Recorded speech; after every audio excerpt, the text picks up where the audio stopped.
اللہ تعالیٰ نے قرآن کریم میں بھی آپ کو حکم دیا وشاورہم فی الامر، اپنے صحابہ سے مشورہ کریں۔ رسول اللہ صلی اللہ علیہ وسلم اتنا مشورہ کرتے، اجتماعی معاملات ہوں، انفرادی معاملات ہوں، ہر معاملے میں فوراً صحابہ کو مشورے کے لیے جمع فرماتے ہیں۔ جنگ بدر میں کیا کرنا ہے؟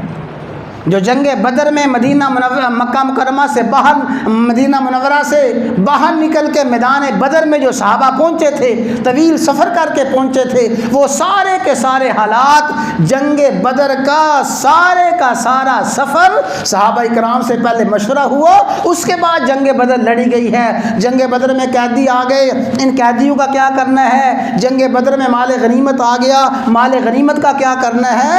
رسول اللہ صلی اللہ علیہ وسلم یہ سارے کے سارے معاملات صحابہ سے مشورے سے طے کرتے ہیں۔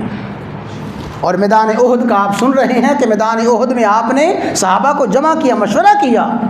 غزوہ احزاب کا موقع ہے، غزوہ احزاب میں کیا کرنا ہے؟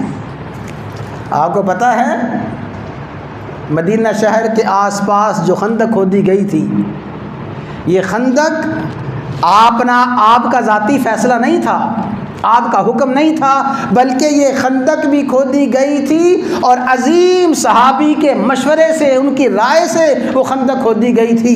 آپ جانتے ہیں کن کا مشورہ تھا؟ حضرت سلمان فارسی، حضرت سیدنا سلمان فارسی رضی اللہ تعالیٰ عنہ کا مشورہ تھا، آقا مدینہ کے آس پاس خندق کھود دیں۔ آپ نے سلمان فارسی کے مشورے کے مطابق خندق کھودی ہے۔ یہ تو ہیں اجتماعی معاملات۔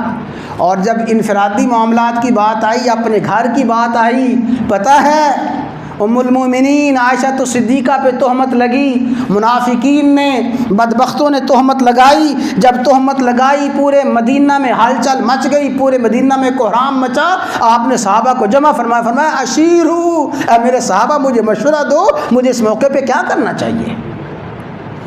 یہ ہے رسول اللہ صلی اللہ علیہ وسلم کا اسوہ حسنہ اور آپ کا نمونہ اور بہترین